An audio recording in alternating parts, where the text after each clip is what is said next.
I got back from the trip and We're jumped in the live. car. Yeah. That's fine. Yeah. And I get back from the trip and I wasn't gonna say anything dirty. And Yeah. she says, "We're not going home." I said, "We're not?" She goes, "No, I got plans." And if you haven't been to downtown Detroit anytime recently, it is cool as hell.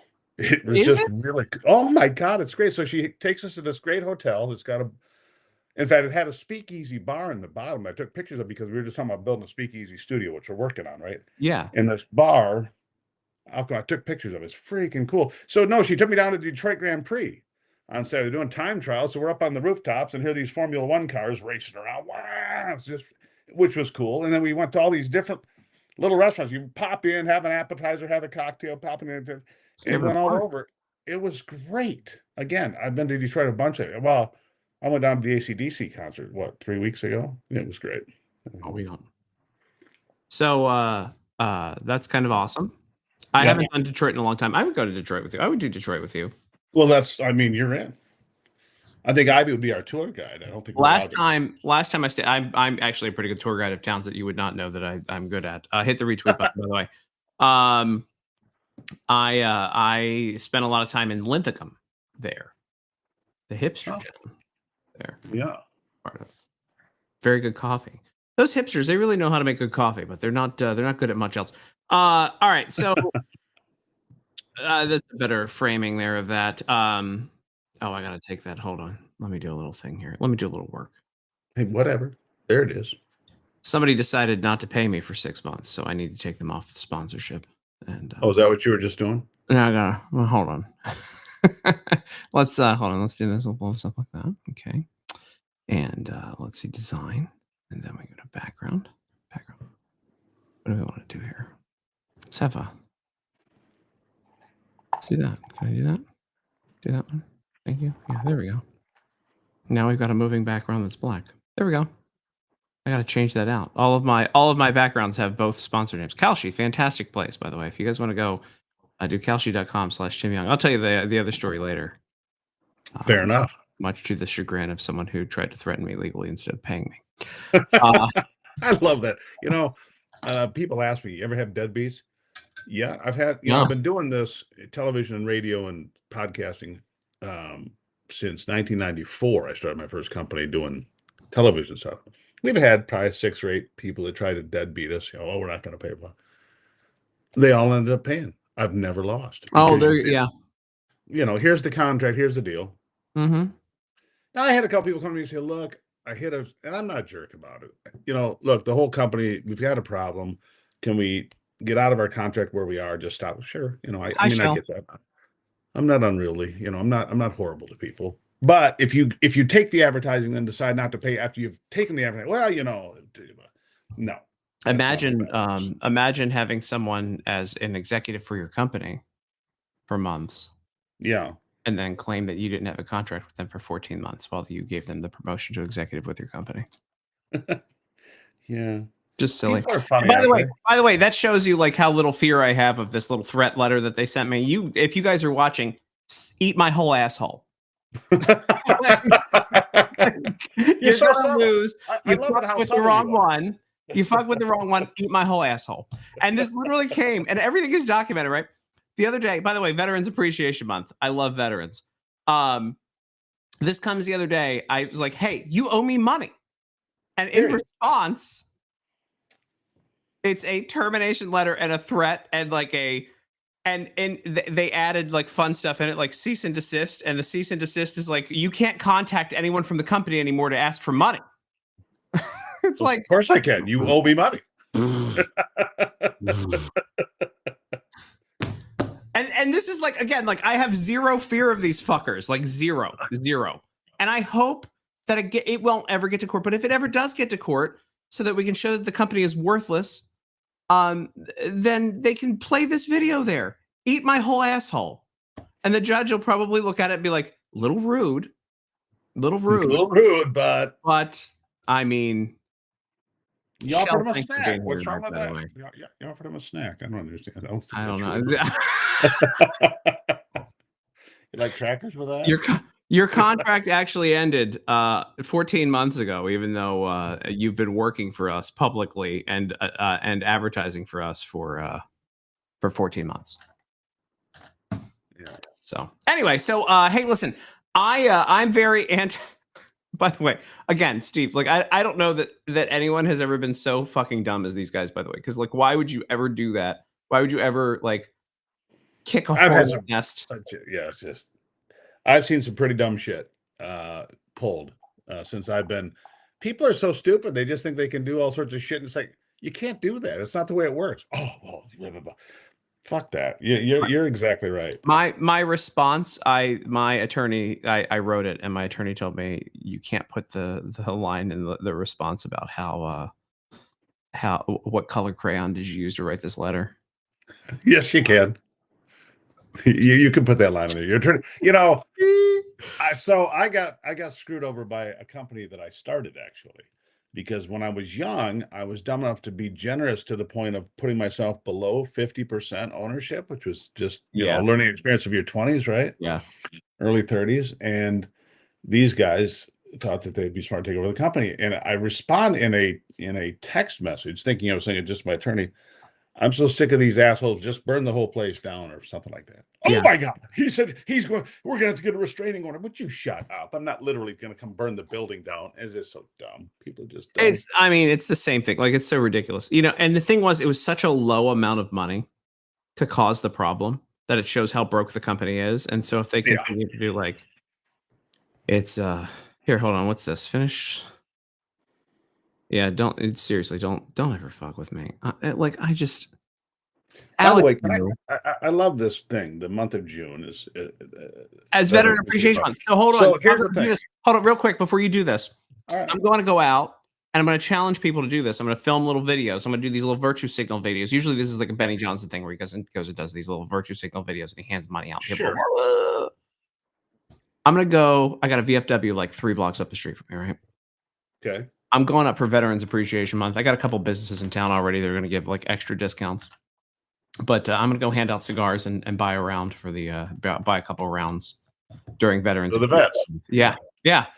That's beautiful. That's a good idea. So, I mean, I had, as you know, I was in DC for 10 or 12 days here. I just got back.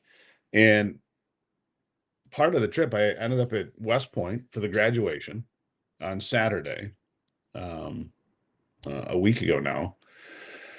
And it was awesome. 1,002 cadets coming through.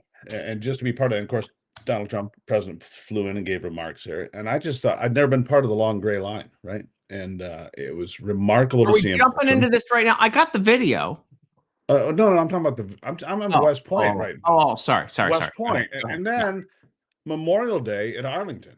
What a remarkable place to be on Memorial Day. I mean, you've got this Veteran Appreciation Month, and for anybody who's never been to Arlington National Cemetery, you have got to go there. If you are an American, take your kids, take your grandkids, take yourself, walk around and read the names and the places, because it'll have a name and it'll say they're from Iowa or Nevada or California or Michigan or Montana, Mississippi, whatever, Guam, American Samoa, everywhere, from every corner of this country. People have given the last full measure of devotion, as Abraham Lincoln said. And I think it was just a remarkable weekend, the whole graduation at West Point on a Saturday and Memorial Day on Monday, and then the parade in DC, which was kind of anticlimactic, really, but the other part was great. Yeah. So I have a couple of people here, by the way. I need to shout out. So Shell's here.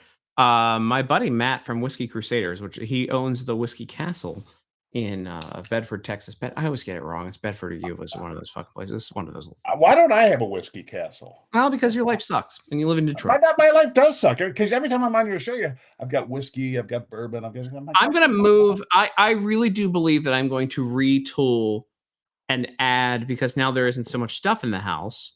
I'm going to add a second studio. Look at all the room we have. Look at all the room we have. I'm going to add a second studio in the whiskey room. People are like, "Don't you have a?" They're like, "You don't have a spare bedroom. You have like 3 bedrooms in your place. You don't have a spare bedroom for people to stay in." Where do they stay when they come to your house? It was like, they can stay on the couch. Couch. They can stay on the couch. But so the Whiskey Castle, I need to work out when I figure out what my schedule is, because I'm going to be going back and forth to DC and a few other places. When I figure out what my schedule is, Matt, we should do an event for veterans at the Whiskey Castle. I'd be happy to be a host for vets. Gruber. Oh, I thought you were going to say Gruber. Well, yeah, I mean, you come. I'm not drinking. I'm not going to be drinking for a while. I got to lose like 40 pounds. I'm not drinking for a while, and so like, I'm happy though to run a tasting and bring some of my own stuff. I mean, I got so much stuff. I'm not sure that it's the whiskey that puts the weight on. It's the shit that you eat when you're drinking. You know, it's both. It's a. I mean, but like, do you just sit around and drink without eating something? No. No, that's the point. And then you get a little liquored up, and I think I'll have this, and I'll have a dessert. Yeah. Sure. Yeah. And it's how the liquor then digests, and so the alcohol turns into sugars in your body. And it's a whole thing. And so exactly. But like, I'm not like, so my days now are going for walks, building out all of my other work, and then doing these lives.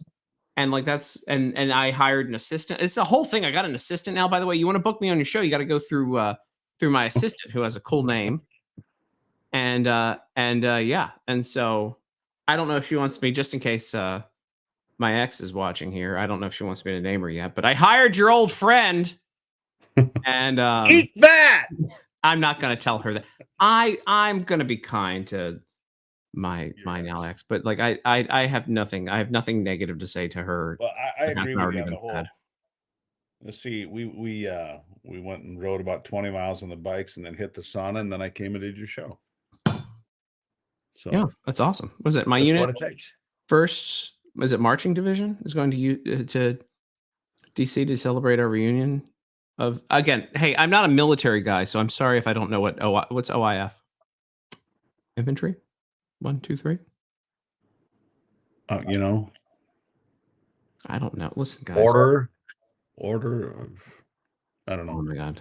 Here, hey, let's this is called the Beta Male Show with Steve and Tim, where people throw acronyms from the military at them, and then they're just blank. They're just stumped. They're First Marine Division. Yeah, okay, there we go. All right. I got that, but it says First Marine Division. I didn't. I said Marching Division because I can't get it together. First Marine Division. Hold on. So that's First Operation Iraqi Freedom. Oh. I'm extra sorry that you had to do that. Iraqi Freedom. I'm sorry that our country put you through that bullshit. That's a whole nother conversation. I want to share real quick here. All right. This was, and I'm not going to go through all of this. I'm going to retweet this.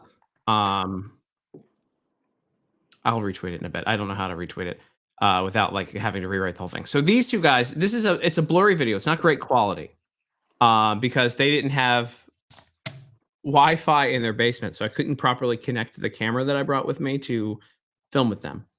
That's Daryl and Dorothy Bush. He was 98. She was 97. They passed away a couple of months ago. He was 99 and she was 98. He served in the Battle of the Bulge. He helped liberate Dachau. I'm not good with German concentration. Dachau. That's correct. Yeah. He helped cut down the first trees for Joint Base Andrews when it first started, because he was a young man when he was doing that. And she was one of the first secretaries at Joint Base Andrews. And actual American heroes. I got to sit down with them, talk to them about their life story for 50 minutes. And when I think about veterans and I think about incredible people, those two. By the way, they used to drive me around. They used to pick me up from the metro because I used to take them to barbecue for lunch. Yeah. And they would pick me up at like 97. He'd just like wheel up. Like these, there is something you want to talk about, like comparing not just the Greatest Generation, but when you start talking about the chemicals and things that are in our food compared to what was in their food back in the day, these guys lived into their 90s and they were like on. Yeah. And you know why? Because they didn't pollute themselves with highly processed garbage. And good God. Yeah. Yeah. Pete Hegseth, speaking about our troops and veterans and stuff, Pete Hegseth, the first Secretary of Defense who can both jog and do a single push-up or more in like 3 decades. And in DC. A long time. Yeah. I mean, what a time. All right, Steve, I want to talk about your week because you had a week. And I do want to, by the way, I want to organize anybody here who wants to like start doing things. I want to do a thing before we move on real quick. I want to start doing things with veterans this month. I'm going to try to get businesses to go in on things. I'm going to do drop by some VFWs, and I'm going to do I hate doing the virtue signal video, right? I hate the virtue signal video because I think the virtue signal video is the worst because you're doing it for clicks. But I want to set an example, and I want to make everyone go to their VFW and buy everybody drinks. So you don't like what Benny does, or you do? No, I don't like what he does. I was just checking. You show up like when he went to the East Palestine thing and was handing out money. He's like, I've got money for people. It's like, come on, man. Like, I don't like it when people, because there's that whole part. Is it Matthew 5 or Matthew 15 about like when you brag about your good works, all you get is the applause from people on earth. You don't get anything. Well, the problem is the computer is sitting on the Bible now to get enough lift in my studio so the Bible's, so I can't actually check. Yeah, it's right there. Well, there you go. We're riding on God tonight. That's and so like when I look at that, when I look at that, I'm like, all right, well, that's we can't. Yeah, I don't want to, but I will do it to encourage other people to go and buy some drinks for the boys. All right, so Steve, you had one hell of a week. I did, and I'm excited for you because like I think the best part of your week, by the way, and the best part of this whole trip and this whole story that we're about to get into, because I want you to talk about it, is that it looked like it was going to be shitty and meh. And then, boom, what's in this video happened. Yeah. I mean, it was kind of cool, but then it was like not. And then it got really cool. Do you want to tell the story? Because it was your first trip on. There it is. Look at that. You stole. Did you steal anything else? Toilet paper? You got to watch out. Steve Gruber gets on your plane for the first time. You better batten down the hatches. The M&Ms are real. Did you eat any? No, God, no. Those are going to the museum. Is there any of the band coloring in those M&Ms? Probably. Let's see. Ingredients. Let's see. Red 40, blue 2, blue 1, Lake Yellow 6, Lake Blue 1. I'm sure those Lake must Yellow be banned. Lake Yellow 6 is my favorite yellow. Yeah, they're all there. And Caranaba wax, just in case you needed some Caranaba wax. Gel thinks that's cool. I have a box of them somewhere. I had a friend of mine who worked in the West Wing for a long time, and I have not met Trump in a very, very long time. I haven't seen him in a long time, and I don't get invited to cool things anymore. They're afraid I want to ask questions.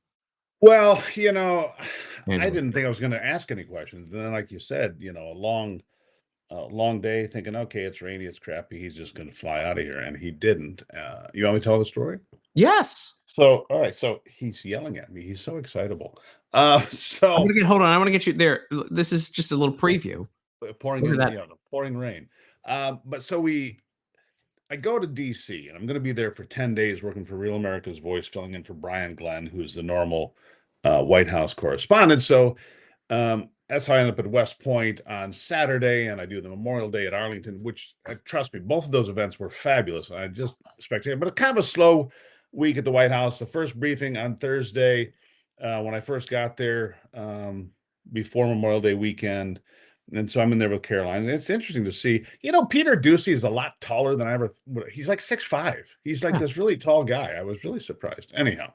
And then we did another briefing on Thursday, but on Wednesday, I guess, I get notified, hey, the president's going to Pittsburgh, and I knew he was, for this rally about U.S. Steel getting $15 billion from Nippon Investment and bringing a bunch of jobs. And you guys are up. Do you want to go on Air Force One? Well, duh. Yeah, I definitely want to go on Air Force One. I find it hard to believe that this is your first trip on Air Force One. It's just, I'm not a regular White House correspondent. I do what, I'm out here pontificating from Michigan, but I'm going to be there a lot more. In fact, this coming week on Wednesday, I get my hard pass for the White House. Wow. Which is, to me, kind of a big deal. You get a hard pass, which means you can kind of come and go. What's that? They won't even invite me to the influencer things where they propagate propaganda. I'm not on the list anymore. Really? I thought you were just there. I wasn't in the White House. I'm with everybody else. Right.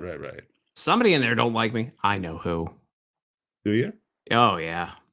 Okay, we'll talk about that another time. Say hi to Mr. Dorr for me when you high five him when you're in there. Mr. Dorr? Yeah. Yeah. Go ahead. All right. Mm-hmm. I saw him. Young show, we name names. I don't give a fuck. Go ahead. So anyhow, so we get invited on the Air Force One, and I'm like, well, that's pretty cool. So it was my first time, and you get there, and of course you go through all the extra security screenings, and you have to fill out some stuff and this and that, and then you get to Joint Base Andrews, where both your buddies there that were veterans worked and cut the trees and so on and so forth. Anyhow, so you get to Air Force One, and you get on, and so we fly to Pittsburgh. Not a very long flight; it's like 45 or 50 minutes, and he had just done this long deal with Elon, and I'm almost thinking on the plane, I'm thinking, yeah, I really want to be on Air Force One. It's something I've always wanted to do. But you're thinking, was it a better choice to be on Air Force One, or should I have really tried to get in there for that press conference with Elon Musk, because that's kind of a big deal that was going on. And so then we get on the plane, away you go, get to Pittsburgh, and they run you in. If you've ever seen this at an event, anyways, at an event, you'll see the traveling press comes hustling in when they get there, because you get in the motorcade. You're part of the motorcade as it comes on over, and here comes, they put you and they set you up. So he's doing a tour of the plant, and you've got these guys leading around, and they set the cameras up so that he comes down the hall, and they take pictures of him talking with guys in hard hats, and they present him a hard hat and this and that. But all of a sudden, it gets cut short, and we get hurried out to the main event, onto the secondary platform, the risers. And so his visit with those guys gets cut a little short, and he does about a 45-minute presentation. Well, if anybody's ever been to a Trump event, 45 minutes is very short. It's just very short. He'll talk and he'll go off, and he didn't go off script, and he stayed with us, and all of a sudden, time to go. And we rush back out, and we're in the motorcade, and we're back on Air Force One. I'm thinking, well, that's interesting. And like I said, it took about 50 minutes to get there. But then we're flying back, and I'm watching the little screen, because I don't have any Wi-Fi access on the plane. I'm sure they do, obviously, but we didn't.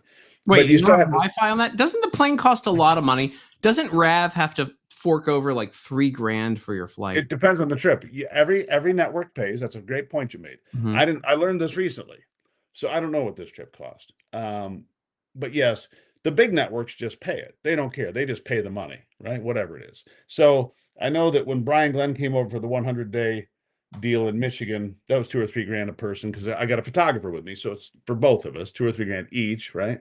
Mm-hmm. But when they went to the Pope's funeral, that was $20,000 each. What? Right? If you wanted to go to that deal to Rome, right? And then the Middle East trip that he just did, I'm told, was $60,000 per head. But they were running all over the Middle East, from Saudi Arabia to UAE and Qatar and all that stuff. I don't know if that's true. That's just, that's what I'm told. I don't know. I don't see the, so our network did not do either of those things, because our network has to weigh out, is it worth that? The big networks, they just burn money. They don't care. They don't give a shit. They just, whatever, right? Can't insult Trump in person if you're not there, right? Yeah. That's their attitude. Anyhow, so then the trip back from Pittsburgh, this is really literally one of the roughest trips I've ever had on an airplane. We're getting bounced all over, and I'm watching the little screen on the seat back there, and now we're over Baltimore, and we've flown past DC, and now we're out over the ocean, and now we go past New Jersey, we're out over the ocean, we go south, come in through North Carolina. Anyhow, it was a really bad storm, and there was some tornado watches and warnings over DC. So we finally, what took us 45 or 50 minutes to get there, took us almost 2 hours to come back around. So it's been a long day. It's pouring rain. I mean, we get out of the plane, it's pouring rain. And me and my photographer, Will, great guy, by the way,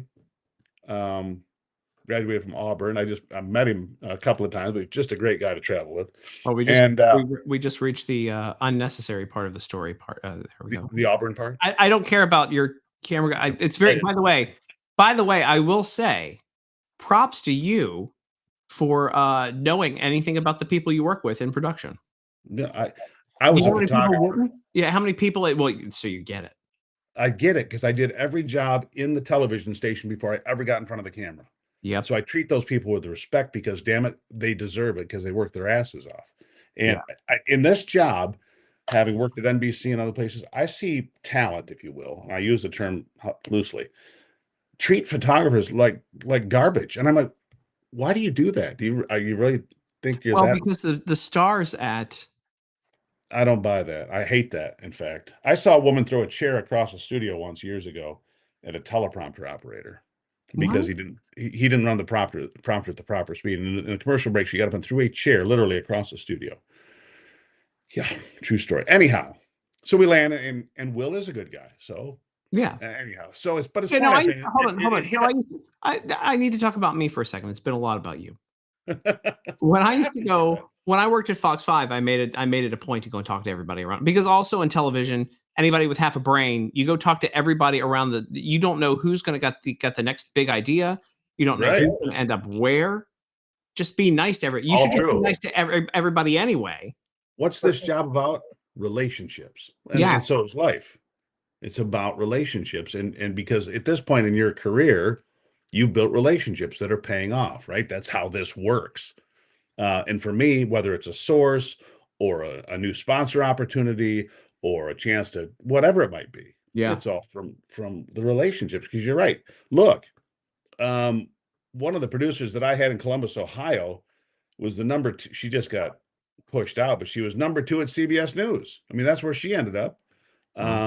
Another producer that I worked with was the director of news operations for Fox in Washington, D.C. for 15 years. Now she's at News Nation in Chicago, where she's one of the top 2 or 3 people. And I stay in touch with some of these folks. Yeah. But anyhow, so it's pouring rain. And the reason I bring up Will, the photographer, is because we're standing there going, yeah, he's not going to, look, he had the Elon deal. We've been bounced around. He did a rally. We've been bounced around on the plane. Yeah, he's not coming over here. So you're standing there and we're just getting pelted. I mean, it's freaking monsoon season now. We're getting pelted. And I said, man, is he coming down? And he's photographer says to me, he goes, well, he always thinks about 10 or 15 minutes before he comes out. This is normal, right? Because I've waited for the plane. I never paid attention. I've never been standing right there at the bottom of the stairs, because you can see in the video, we're only 25 feet from the bottom of the stairs there, which, by the way, my buddy built those. That's a different story. Anyhow, so finally he comes out. He's got nothing, just a hat you see on his head, comes down the stairs, gives the salute to the woman from the military that's meeting him there at the bottom of the stairs, and he makes a beeline right to us. And it's like, and right now, let's see what happens when he beelines directly to you, Gruber. Oh, that was a great trip to a fantastic place, the Commonwealth, Pennsylvania. By the way, pouring rain, and this guy's just standing up. This is Trump. He don't care. He's 78 years old. He's tougher than steel. I hate to use that term at the moment, but he is. Yeah. The steel workers are very happy. We did the tariffs. It's going to make them even more competitive, and it's turning out to be a great deal. I think it's going to be a fantastic deal. $17 billion is being invested for new steel mills, new everything, and it's going to be something special. So that was in honor of the steel workers of who's creeping into the photo, into the frame, Pennsylvania, and it was a fantastic time. We had a great day, and it is raining quite hard, but that's okay. How are you? Go ahead. Sir, can you make Pennsylvania the steel capital of the world again? I think that's going to happen. Not much. We just had $17 billion given. And again, we're going to have control in the U.S. It's going to be a USA deal. The board is controlled. More importantly, the money's built, it's spent on the facilities. You can't take them and leave and let's put them in a boat. Somebody said, well, what about that? Supposing they leave. Well, the money's invested on on brick and mortar. You can't lift it up and take it.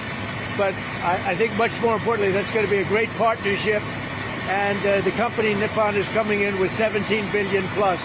So it's going to be fantastic for all steelworkers. Is it an acquisition? Is Nippon acquiring U.S. Steel? Investment. It's controlled by the United States. And more importantly, they're spending the money on brick and mortar. You can't take it. What are you going to do? Pick it up and move it to Japan? That's not going to happen. And, I rejected this about 4 times now. And when they finally got it right, I liked it a lot. And you could see how happy the steelworkers were.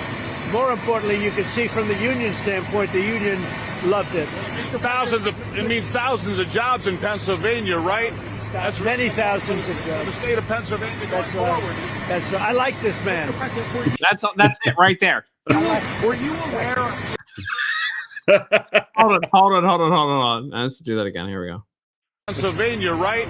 That's many thousands of jobs. The state of Pennsylvania going forward. I like this man. Were you aware? He was talking to you the entire time, by the way. When he was answering everybody else's questions, he was answering them to you. He was. He locked in on me. He's done that before. I people ask me. I was in the Oval Office. We did an interview. It's been 5 years ago now. First time I was in the Oval Office. Did an interview, and Ivy, my wife, who's also my producer, was there with me. And people ask, "What's he like?" Man, he locks in on you. He has a conversation with you. Other stuff fades away. If you're in there, he's having a conversation with you. Generally, now if other people come around, he'll be jovial. I mean, they paint him, they being the mainstream corporate media, paint him in a way that's just false. I mean, he's got a great sense of humor.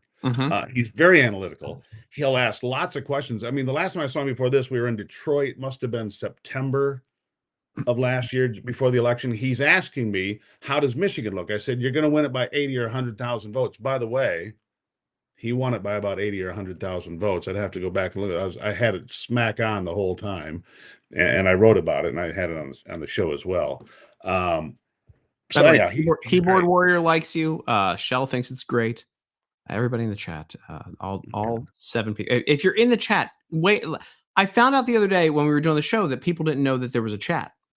I thought that was interesting that you can get in on the chat on X. How do you get in the? I don't even know how. I don't know how to. I only know how to leave comments, and I noticed that people will leave comments, but they won't get in the chat. You can get into the chat and say hey, and but yeah, no, Shell's excited and getting that Shell approval is very high as well. Well, I mean, if I touch anything, I just not touching anything. Technology is not my strong suit. That's right. But you know, I want to go back to. You can see how soaked my coat is, right? There's I'm soaked. You know, the water's running down my glasses. He's soaked too. He's 78 years old. He's got a smile on his face. He's looking at me. He's having a good time, and he's out there answering questions. Now, a couple of those guys are. Did you know that Elon Musk has been doing drugs? He goes, I don't care. I don't know what his answer was. It's like nobody cares. You know, it's anyhow. No, it was a great trip, and because so here's the thing I know. Caroline was on the plane, of course, right, and so was Besant and some other folks that were all there. But and Allison is the woman that was handling this particular trip. You get emails and so forth, and there's a handful of people in the communications office. And if you ever looked at the press conference where Caroline is, just a little inside baseball for you. There's a little door that she walks out of, right? You see Caroline walk out, she walks to the podium, gives her press briefing, whatever, and then she goes back to that door. We can go through that door, and that's where the press people are, that if you have a question, you want to figure something out. And so Allison is one of the women in there who put this whole deal together, and she was standing right there off to the side, like to the right of frame here. And the point is, they'll all go look at this tape, 6.5 minutes of total conversation, some of which, 4 or 5 comments back and forth with me and then other folks. And they'll say, gosh, Trump likes Gruber. I think this helps me. I think this is a good thing. Oh, he likes him, and I didn't ask any, world, of course, I was a little flat-footed. What do you think this is? By the way, Stephen Yuhanye. Stephen Uniani. He does. I see his name all the time. Stephen, nice to see you. It's important that you're here. Also, thanks Gloria for calling us great patriots. Also, Traveling Fools weighing in. I stopped in and played their game the other day on YouTube. I just hit the button on my YouTube. Like there's probably 2 people watching on YouTube, and one of them is Traveling Fools. Great people. I just hit it. Like if it grows, it grows. If not, I've got my X and my Rumble. It's fine. My YouTube is growing. I don't know. Okay. What's that? Okay. I mean, I'm not bragging. I mean, you got like a bazillion followers on X. I don't know how to ever get nearly 0.01% of them see my tweets most of the time. It's a great. Why is this? It's strange, isn't it? I don't understand. It says live chat at the bottom. It says apparently there's live chat you can see to click on the live chat and get it. I see private chat. What is that? But that's in our thing, so that I can cuss you out when things are happening. That's the way I can send you messages and tell you you're a terrible person when people are. No, I don't understand what's happening with X at all. I don't either. I mean, I still have my audience, and it still my account performs better than most people because of the audience. Thank God I built up that audience, years ago, or else I'd be in trouble. That was the thing. I would build X up, right, and this has been on for years. I'd get to about 10, I'd break 10,000. I'm thinking, finally. And I'd wake up a day or two later, it's back at 6,000, 7,000. I mean, this went on literally for years. And after January 6th, I lost, I think, 55,000 in one day. Yeah, I believe that. Yeah. 55,000. Was it something you said? No, I mean, they were just banning everybody manually. They had their crazy people. Remember when they were, what did Elon eliminated 80% of the workforce? They were just sitting over there like delete. Hold on, here, wait. Well, there was, by the way, Keyboard Warrior completed a triathlon today and said my alerts, because I was actually tweeting a bunch this morning. So thank you for having alerts up for me. But I was tweeting. I misread that at first. Because I have a social media team now that works with me. Jessamine, you need to do my show sometime. You should come in here. Jessamine's a great reporter, by the way. We're talking about Steve Gruber meeting. She's out of like Southern California. Yeah. We're just talking about me standing in the monsoon talking to Donald Trump on Friday. That's all. Yeah, monsoon season. I like showing up to a show 36 minutes into it and asking the hosts, what are we talking about? Hey, what's up? Hey, thank God it's me. I don't think at no other chat would the host stop and be like, hey, let me answer this question. Gruber is great. Look at this. And it's repugnant. Gruber is great. You've got a lot of fans out there too. Well, we're working on it. I just want to be like Tim. So Traveling Fools lost 25,000 after January 6th. I saw that. They do a fun thing, by the way. So Traveling Fools do trivia on is it Sundays or it's Saturdays? I forget, but because they come up, because I only follow a couple of people on YouTube, and so they come up on my TV, and they do a thing, and I don't understand technology, but they do like bar trivia kind of, and then you can comment with the number, and it actually registers you and your avatar as answering that on the screen. Whatever technology is, let me tell you something. They've got technology that I don't understand. But the most important thing is Jasmine loves me too. It's Jessamine, and she said Jasmine. Oh, I thought you said Jasmine. No, I said Jasmine. She and her son. So I had a vacation that was supposed to be for 2 that ended up for 1 in San Diego, and she brought her son down, and we hung out and went around San Diego. So can I ask you something? Yeah. You said you're going to DC more, and I know why, because you're doing some things there and some projects. But you know what I don't understand there is how expensive it is. Good God. So I was in this Airbnb for 10 days or 11 days, whatever it was. And any place I travel, I don't know if you do this, but any place I travel, I look up Zillow or whatever and just kind of figure out what the real estate values are in places I go. It's just something I do. It makes me cute. Good Christ. You can't, any decent apartment, just medium is $2,500 a month. And from there, it just goes, it skyrockets. I'm like, because I want to be close. I do a lot of work with John Solomon, who I have tremendous respect for as an investigative guy at Just the News. And I want to be close to his studio and close to the White House, because now that I'm getting the hard pass next week, and I'm sitting there saying, well, if I'm going to be in DC this much time, what's it going to take? Do I really want an apartment? Do you want Airbnb? It's this whole thing I'm thinking about now. There's a really cool place. There's a condo right behind the Supreme Court that's for sale right now for $625. That is, I think it's a 2-bedroom, all brand new, and it literally is right behind the Supreme Court. It's gorgeous. And I for some reason I don't think $625 is a lot of money for a condo right behind the Supreme Court. But then by the time you're finished with city taxes and everything, you're in trouble. I'm going to avoid moving back there as much as possible. But there are now many a force that is trying to get me to move back there. I would just rather keep my place here and then spend my time on the road. I don't have a family and I don't have a dog. So actually the other day, when the big project came down, they were like, we don't want to take you away from your family. And I go, oh, well, that's good. I was like, you're in luck. I got rid of my family 3 weeks ago. Yeah. So I traded that in. It sounds terrible. We didn't have kids. It was just one person. Well, back when I was doing outdoor television, I used to ask photographers, "Hey, do you have a girlfriend? Are you married? Do you have a dog?" Because sometimes we go on the road for a month at a time back then.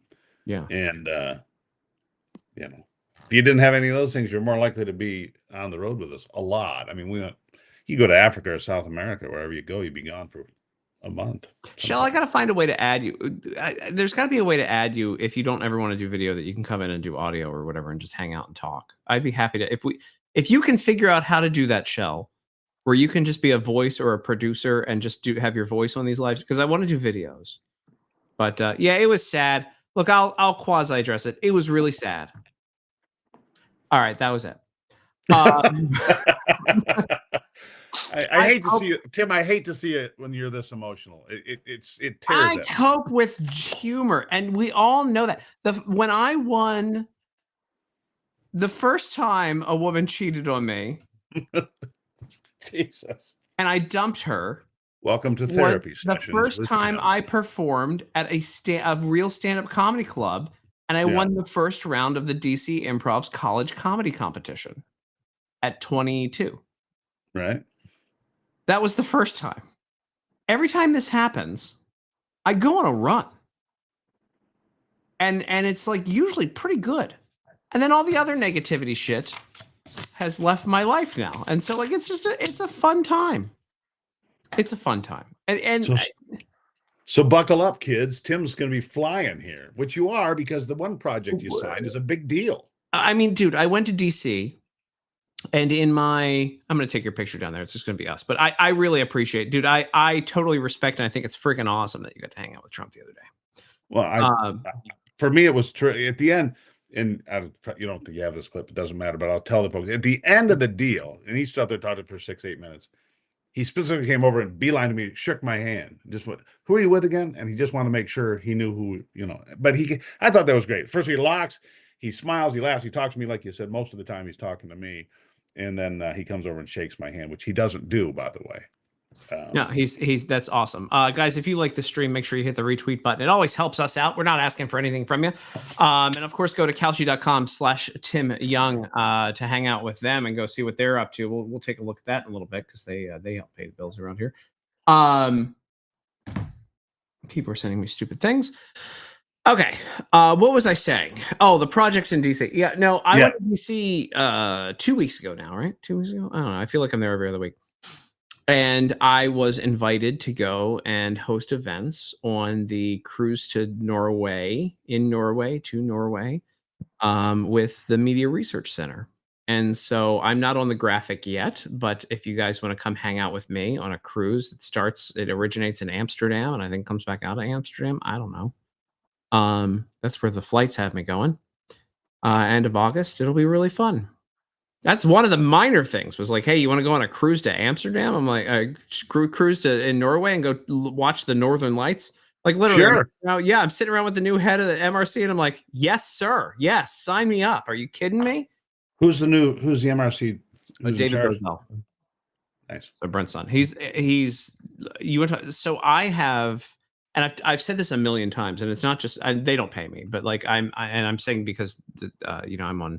Obviously, I'm a fellow at the Heritage Foundation, but like when I see Kevin Roberts and then I see David Bozell, these are two normal guys who are just really good at policy, really passionate about stuff, and aren't weirdos, and don't have like sordid pasts or any kind of like controversy or anything like that. No, I read. They're good people. I read Kevin's book here just in the last few months. I thought it was a remarkable book. What I found, the correlation that I found between him and J.D. Vance in the first half of Kevin's book, being raised poor and all the challenges of, poverty and things that he dealt with. If you haven't read the book, Dawn's Early Light, I think it's called Dawn's Early Light, right? It's very good. And you know what the difference is between Kevin's book and a lot of politicians' books, or Politico's political. Book. Yeah. You know what the difference is between his and everybody else's? His is actually true and real, and he wrote it. And he wrote it. And he wrote it. Like, that's the other. That's the other side of it, because these people aren't writing their books all the time. Exactly. Yeah. Shell just asked if I finally got up. She knows a little inside baseball here. I had a +1 on this cruise, and I decided the responsible thing is to not rush out and find a +1, and instead go by myself. So I'll be going by myself on that Norwegian. So I did a +1 once on way back in local television days. I did a bus tour of national parks. This was a promotional deal, not unlike what you're doing, right? Yeah. And they sold this, and we went, took NBC people or viewers all over the West. And I wasn't dating him at the time, so I took this buddy with me, T-Bone, just a friend of mine. We had a freaking T-Bone. ball. If we had a freaking ball, he's a blues guitar player. We had a blast in Bozeman and different places out west, and just loved it. Well, that's what That was my fun. Keyboard Warrior's grandfather used to host jazz on cruise ships until they got stuck in a storm. I bet jazz does not go well in a terrible storm on a cruise ship. I'm guessing not. That's where you play the blues. You know, that's where you play the blues. That's when it comes in. It really comes in. Then it hits hard. It hits home. Yeah, no, there were a couple of female friends who expressed interest to be the plus one. But like, how do you? Okay, here's my question, Steve. Let's talk. You're a wise man, and I wish there. And I've got Shell in the chat, by the way. Oh, she's gonna go follow Steve Kirby. Should have been doing it already. You ignorant a-hole. I didn't say that, Shell. Thank you for the follow. Yeah, Shell did. So I want to ask, and this is for all the ladies in the chat as well, including Jessamine Dodd, who has weighed in that she loves Norway. Thank you, Jessamine. She just told me that earlier. We could have got a double bedroom. But so like when my hold on, my grandma, you need to break. What is it? You need a break for a little. I do need. Yeah, no shit. But so I had a couple of females who were sniffing around. Who, you know, I've been talking to people because I've been kind of sad, and they were like, "Hey, we could go. Can you get me like a separate bed in the room, or can you get me like a?" And I just think to myself, like, "Now look, I do have an ego, but like, if they're trying to invite themselves on a romantic cruise, because it's going to be romantic with like the Northern Lights and stuff like that, sure, come on." Like it's weird to be like, I know what you're trying to do. You can invite one of the ladies that were outside my Airbnb there. No, Saturday morning. And if Al's watching, it was a couple of your friends. So I'm not kidding you. So I walk out and I've got my luggage and I'm waiting for the Uber driver to show up. And I hear a woman say to another woman, "I'll take this alley, you take that one." And I'm like, "What?" And I came around, I looked at her, "Oh, you're gonna take that alley, you're gonna take got it." I was in DC one morning walking to the Americans for Tax Reform meeting from the north side of the town, kind of south. And I forget. I love Grover, by the way, but go on. Grover's Americans for Tax Reform Wednesday meetings. Yeah. At one point were incredible. And now I feel like it's not his fault. Now they're like a charity for elderly men who need to just move on. Like there's a bunch of these old guys in DC who aren't accomplishing anything, and God bless Grover for giving them purpose on Wednesdays. But he's the best. No, I have never that's another guy who I think has been normal for a while, and I've always thought he's been on my show since I started 12 or 14 years ago. I mean, he's always been normal. Too bad we're not winning that battle on any level. What's too soon, Alan? Why are people saying too soon? Was that my jokes? No, too soon to take a woman on the cruise. Oh yeah, no, it's too soon. It's been a month. And then it would be the end of August. I don't want to, like, knowing me and my lack of tolerance for people just in general, I don't want to like have a weekend anywhere with anybody. Also, I don't want to date. But like, I don't want to like no. No, I was coming down to Americans for Tax Reform meeting one morning. Yeah. And it was not quite fully transitioned into the charity event that it's become for the elderly men who poop themselves in the Baytown. A group home. It is a group home. It's a group home for like conservatives who accomplished nothing for years. Right. But they talk a lot. And they've made a lot of money selling what used to be like influencer marketing back in the day, where they sink articles in like garbage things nobody reads. Right. But there was like 10 hookers outside of like this place, and like half of them were naked running around. Oh, these people were pretty close to naked. And they had okay, I just had a flashback. Strangest thing I saw in the Memorial Day parade. Yeah. Right. And so I get back I look up, and walking 10 feet in front of me on the parade route is Gene Simmons. Hey. I'm going, and anyhow, so the hookers have boots that I mean they're Gene Oh, Simmons. they were Gene Simmons But boots. yeah, Gene Simmons walking down the. I have no idea what he was doing, but my photographer said that's Gene Simmons of Kiss. He goes, "You sure?" I said, "100%." Yeah, that's him, 100%. It was. I saw him getting interviewed. I didn't care. Why would I be kind to people who have been kind and chatted the entire time? Anybody who lives in South Carolina is in Lindsey Graham's district. Mm-hmm. He's a senator for the state. No, that's correct. Well, and he happened to be in. He did happen to be in Ukraine right when they unleashed this whole attack on the Russian planes in the last. I want to do some. I want to do something for you right here because I noticed something. I've never seen this much disparity before. So if I do this number here divided by 131, we are now we have 119.8 times the viewership of Real America's Voice right now on X. I would not be surprised by that. Can you just talk to your people? Yes. Well, actually, Rob. Yeah. Who you like. I do. He was very pleased with that, conversation in the rain. Made it all because Rob obviously pays the bills for me to get on Air Force One, and he likes to get something. He is very pleased. Yeah, good. And so is Parker. Parker, his son. Yeah. I will speak to them tomorrow because I have a bit of a dilemma now. I don't know what to do. I'm supposed to go to Paris to talk to the Iranian. I hear Paris is beautiful this time of year. It smells like burnt everything. Exactly my point. And so the Iranian government in exile, as they call themselves, they have a technical name, doesn't matter right now, invited me to come over and cover their annual conference, which happens to be on the 14th of June, which is the same day that Donald Trump's doing the 250-year anniversary parade in Washington and so on and so forth. And then, of course, the next day, the G7 starts in Alberta. And I'm gonna say, I know you don't talk about politics much tonight, but I think that Donald Trump, the most brilliant thing that he did was to call Canada the 51st state and get Mark Carney elected. I think that was his goal. I think that's what he intended to do, because if he gets Mark Carney elected, it pisses the people in Calgary off. And Alberta is the most valuable property in Canada, and it breaks them loose. I think the people that thought that he had screwed up by calling Canada the 51st state and getting Carney elected are totally misreading this whole thing. And I've said that from day one. And I think Donald Trump had a genius move here, because if he can shake Alberta, Manitoba, and Saskatchewan loose, they call them the Prairie Provinces. If they come loose and they join us, those are and to hell with it. They can keep Quebec. That wants Quebec. Look, by the way, Jessamine in the chat, if you'd like to come on the show on Wednesday, I can fit you in on Wednesday. If you would like to, I've got the Tuesday or Wednesday. I can fit you in on I've got my little schedule here. It's 4D chess, right? That's what we always say. I think the funniest thing that he ever did that I believe was confirmed, but if I ever got a chance to interview him, like a sit down interview, I would ask him of all the troll things that he did.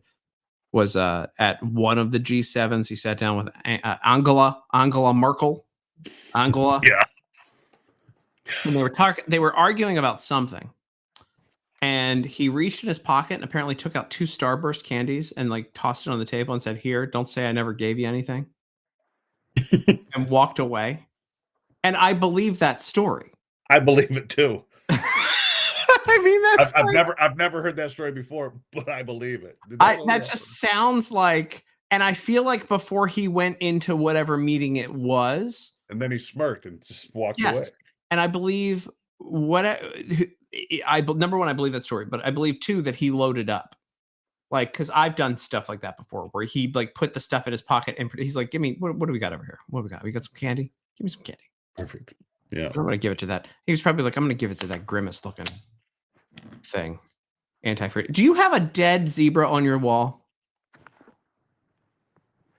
I do. And let's see over here. I have a where am I? Oh yeah, whitetail, zebra. Yeah, I do. Wow.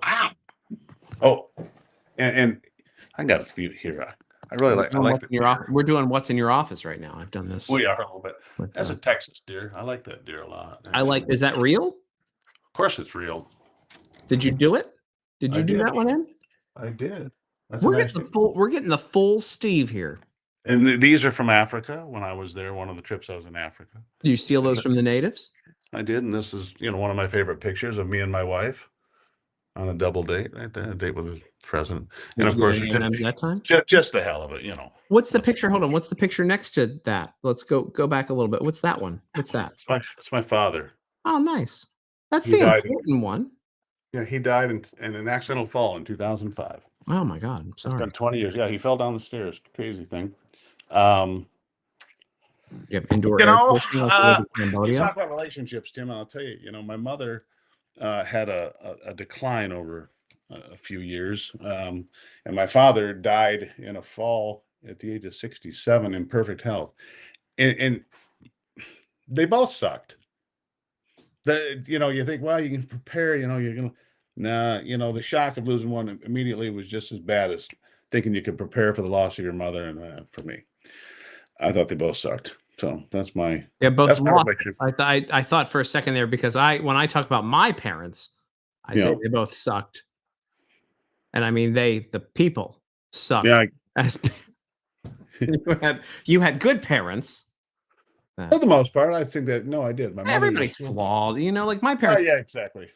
That's my parents knew that they had gone through some stuff when they were younger, and they knew they were dealing with stuff. They weren't really good at dealing with it, but see, keyboard warrior. Here we go. We're getting the side of Steve here. We're getting the highs and the lows from Steve tonight. Yeah, my mother was a school teacher. I liked her for that. She taught me the love of words, and my father sold drugs for Dow Chemical as a pharmaceutical rep. Well. And he was a science guy. So, I mean, that's kind of where my balance came from, I guess. A love of words and a love of. So, I was thinking about this. You're talking about you're doing your walks, right? Yeah. And so forth. Ivy and I, we did 75 hard last fall. And it was great because twice a day, 45 minutes, we would just check out and not use these damn things and not have the computer. And, the natural world with all this AI stuff and all this. Ivy sent me a commercial. When I was in DC, like last week, sent me a radio commercial, that I neither wrote nor voiced, and it was me. What? I didn't write it. I didn't voice it. AI it? She did. She was playing around with an AI. Dude, it's so freaking me. It's perfect. And I'm like I could do a fake commercial for you, like advertising anything. Yeah, exactly. It's frightening. So that's why I get back to we were out rode 20 miles on the bike today earlier or whatever, or going for a walk or fly fishing, which we love, or shooting a zebra if that's what you're into. But the natural world to me is the only thing I can trust anymore. I can't trust AI. I can't trust these computers. I don't know what the bots are. I mean, have you seen the new Mission Impossible? Have you seen the Mission Impossibles? They saw it when I was gone. I've not seen the new one. Well, Ivy and the kids went and saw it whilst I was away. You just described the plot of the new Mission Impossible, where AI has created civil unrest throughout the world, and it's turned the nuclear powers against each other, and he's got to figure out how to stop it. Gee, that sounds like the COVID thing taken to the next level, doesn't it? I really feel like, and I know he's nuts, and he went off on people. See, the people keep talking about. I want to believe that. And Shell says you can trust her. By the way. Okay, Shell, I trust you. I really believe that Tom Cruise is conservative, except for there was a video, and I interpret it differently. There was a video of him yelling at everybody for not wearing masks during COVID. Why is there a floating thumb up now? What happened there? I don't know what happened there. With what? What happened? There was a floating thumbs up over your picture a second ago. Anyway, it's some damn thing that's on the computer. I don't know. Does that work for me? No, nothing. I didn't know. I guess it only works once. This is going to be a whole thing. I want to believe he's a conservative, except for there was a thing where he was yelling at people for not wearing COVID masks, and he said, "I remember that." I wonder if he was yelling because he believed it, or he was yelling because he knows that the unions would have caused a problem and they would have shut down the entire production. That's probably what it is. That's kind of what I thought it was. Because when you watch it, the COVID restrictions for production and SAG-AFTRA were obnoxious. Oh yeah. You know, I mentioned Gene Simmons here earlier. He was a COVID, vax pusher, Mhm. one of those guys that was off the deep end. But I think Tom Cruise, I think you're right. From what I gather, and it's not like I sit and have personal conversations with the guy, but I think he's conservative. And I think you're right, because they would pull the plug on the whole damn thing Yeah. and create all sorts of problems. Scientologists are conservative, right? I mean, they may not be From what I can tell. I mean, I know a the few sanest. Scientologists, Yeah. you know. I mean, he I is know. the brand whatever of Scientology. Yeah, I've become a friend with a Scientologist that'll become a billionaire this year. So, Hey, introduce him to me. I love Scientology then. more than ever before. I'm ready to go to Sea Org. I'm ready to join Sea Org. I've learned all about it. Ready to join. Sign me up. Okay. You don't know what that is, do you? I do not. Well, I've studied all of the religions that I think are a little off. And Sea Org is a very interesting. So you thought that L. Ron Hubbard might have been a little bit off? Yeah, there's a possibility. L. Ron Hubbard was off? He's got a big house in D.C. Wasn't he from Washington, D.C.? He's been dead for a long time, right? Yeah, but he was in D.C. He wrote Dianetics, obviously. Yeah, exactly. You got to learn. You got to watch your thetan levels. Yeah. Do you not know this stuff? I know a little bit about him. I didn't study it like you did. I know a little bit about L. Ron Hubbard. It was never my bailiwick, I suppose. I have stopped by, and this excites all of my Mormon friends. I've stopped by at every one of the Mormon, like the things that you can tour. Mm-hmm. Like anytime you can tour something that's Mormon, I stop by and tour it. I've done a lot of Mormon tours, and when I went to Montana State, where I went to college, a lot of Mormons around. But when back to that blue hair bus trip, I forgot. I did. Yeah, the bus trip. But have you ever done like the Garden of Eden and Zion, and then I did Temple Square, and I did my family genealogy? I did not do family genealogy, but I've done Temple Square, I've done Zion. I've been in Brigham Young's home where we had lunch. And I made the mistake. I said, "What do you want to drink? Can I have coffee?" They about freaking punched me in the head. I'm like, "Oh, I didn't know." I was a kid at the time. I'm like, one of my friends was a direct descendant of Brigham Young at one point. So we're about 25 million people. He had he had close enough that his grandfather was an apostle in the church, and didn't he have 65 kids? I don't know. And then they had his chamber pot was in their house, so he had the chair with the hole in it. The poop it was in the hallway, the original. So, hope they cleaned it. Hit or miss. Hit or miss. Depends on where it is, where the value is. Anyway, all right. Well, it's 8:00. I'll let you go if you want. I got a minute here. I just got to see how many kids he had. I'm looking up the 57. How many wives did he have? 20 wives, 16 had children, 57 total. He kept a couple of them fresh. Apparently. Those other podcasts, like the what is it, the whatever or the Tates, they would be like, you got to keep a couple of fresh ones. You can't just get them all. The Mormon Wives too. Isn't that one of the hot series now? Mormon Wives or the True Sister Stories Wives. Sister Wives. Oh, something like that. Yeah. Have you ever read Krakauer's Under the Banner? You know John Krakauer is, right? Yeah. So we've all read Into the Wild and Into Thin Air, but his best novel is called Under the Banner of Heaven. If you haven't read it, oh good Lord, it's all about the Mormons, and it'll have an impact on you. I'll just say that book is remarkable. Well, Under the Banner of Heaven. I will not read it because I don't read for fun, but it's it would frighten you if you did. The thing just wow. There's also, what is this, Mormon Wives about influencers? What? Is that English? Are you having a stroke?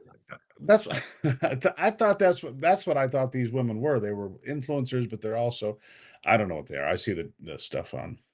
Is there like a thing? Is there like a Mormon wife influencer network?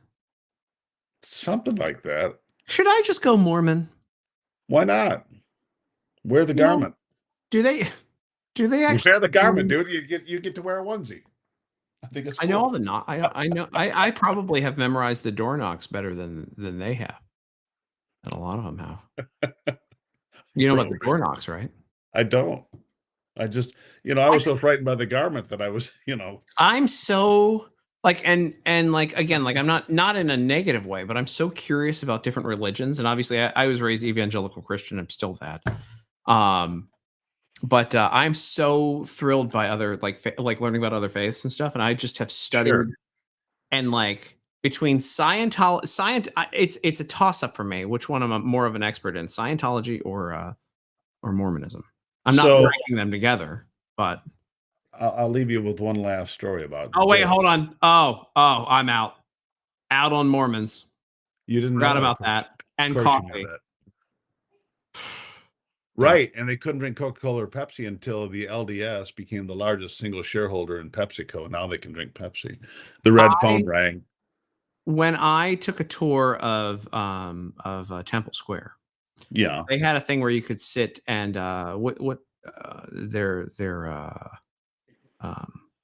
they had like a thing you could learn about like whatever the topics were of the faith that year, the hot topics. And one was about I because we're on YouTube now, I'm going to watch what I'm saying. But one was about dirty pictures on the internet, and I played that one, and I yelled to my friend, "Hey, Paul, get over here! You need to see this because you have a problem with the consumption of dirty photos on the internet," very loudly, and it garnered a lot of attention. And he was very embarrassed, and that made my day. So. I'm going to tell you this. When I very early in my career, you like studying religion, all right? Yeah. So I'm going to Montana State University in Bozeman, and I pick up a job at a local radio station. That's how I kind of got here, ultimately. And I started working at a local ABC station, Channel 7. It's not there anymore. Anyhow, and over south of Livingston is the Paradise Valley, for anybody who knows that, and that's one of the entrances. You go down to Yellowstone National Park. And there was this group that I think they're still there, Church Universal and Triumphant. And their founder leader was Elizabeth Clare Prophet, right? Clare Prophet. So, and I interviewed her one time. The only person that it reminds me of the Quint speech in Jaws. She had dark eyes, dead eyes, like the sharks he described there in the Indianapolis scene, right? She was the only person that totally threw me in an interview, like just totally. I don't know. It just threw me off. Anyhow, so at one point, one of the things that the Church Universal and Triumphant has done is they built these elaborate bomb shelters, underground shelters. And so circa 1990, I get a call. They're all going in. I said, "What do you mean?" They're all streaming down Paradise Valley. It's midnight. They're all streaming down the road, going into their shelters. And it's like, you think it's going to be a Jim Jones type moment, right? You don't know what's happening. And they were in there for 3 days, and then they all came back out. And apparently it was a test run. But I mean, some of these shelters were so elaborate, they could bring 18 wheelers in. These were not, there was the elaborate underground shelters. They had all this money. And so me and a photographer were down there. I don't know, after that happened. And a guy literally tried to run us over. We're filming across this, I don't know, this little, gully, if you will. And he jumps in his pickup truck, puts it in reverse and race. We had to dive out of the way. And then he's wrestling with my photographer. Why? Trying to get the tape. Back then you had a tape that went into the camera, and you had like a 3/4 inch tape, and you had a camera that had an umbilical cord on it that went to it. Anyhow, he's trying to get the tape from us because he didn't want us filming him because he was out there working on his bomb shelter or whatever, some damn thing. The guy turned out to be from Belgium. We didn't give up the tape. We wrestled with the tape. We finally got out of there. Went to Livingston County Sheriff and said, "Look," and they looked at the tape and said, "Yeah, clearly the guy tried to attack." The guy was from Belgium. He was charged with attempted with felonious assault, something, not attempted murder, something close. But he fled the country. He never got charged because he went back to Belgium. So he fled the country. But it was a crazy thing. You should look him up. You like freaky religion stuff? Church Universal Triumphant. This is but like, I mean, even if they wrestled the tape away from you, You could have just come back the next day. You knew where it was. That's true, but you know, They really didn't think that through. No. Well, I was a big fan of the Righteous Gemstones show. I don't know if you saw that or not.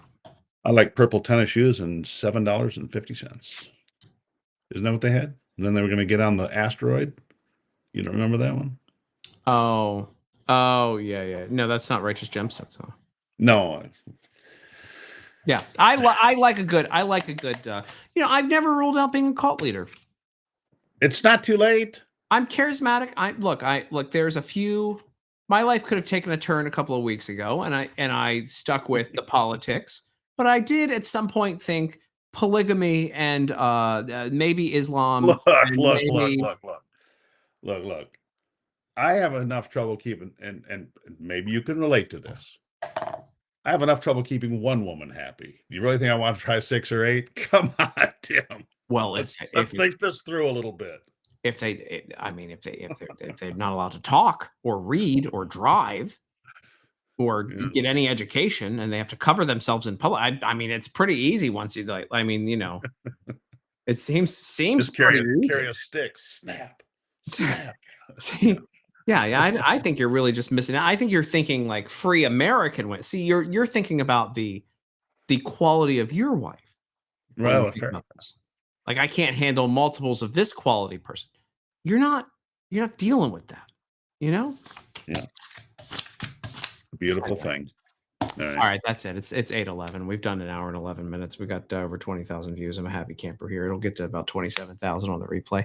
Look at that. Again, like you want to hold on. I still got it pulled up. I want to do this again just for you. I'm going to get to the good part here. Forget anything else we've done here. I'm going to get to the part where he's like, I like this guy. Here we go. Ready? This is Donald Trump telling Steve Gruber something I've never told him. It means thousands of jobs in Pennsylvania, right? That's many thousands of jobs. The state of Pennsylvania going forward. I like this man. Were you aware? What a week! Why wouldn't you? You had the best week of anyone here. Yeah. And keep it up, man. You're gonna be there. Chuck, you're late to the show. We're wrapping up here. Whiskey Crusaders. Listen, I'm going to challenge everybody before we get out of here. We're going to do. Where's my little picture at? Where's my picture? We're going to make this Veteran Appreciation Month. I'm getting better at pulling things up quick. Veteran Appreciation Month, and go do something nice for veterans. I'm going to go drop a couple of buy them a drink. Yeah, buy them a drink. I have no booze around me. But go buy them a drink at the VFW. If you see any veterans around, grab them some donuts in the morning if they're hanging out, and say it because we're making this veteran. The gays never told us, they never asked for permission for Pride Month, so we're taking it back. Yeah, Shell wants you to come on her show, Shell Shock. She does spaces all the time. It would be worth it. I'd love to. Anytime you want. There you go. You know how to get a hold of her?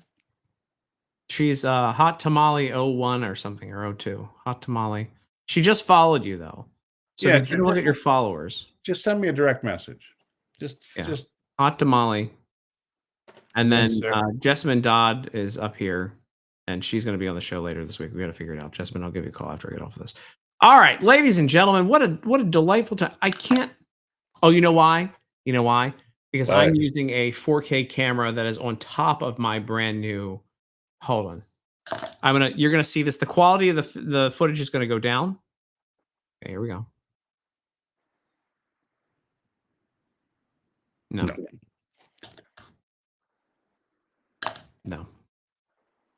Oh well, whatever.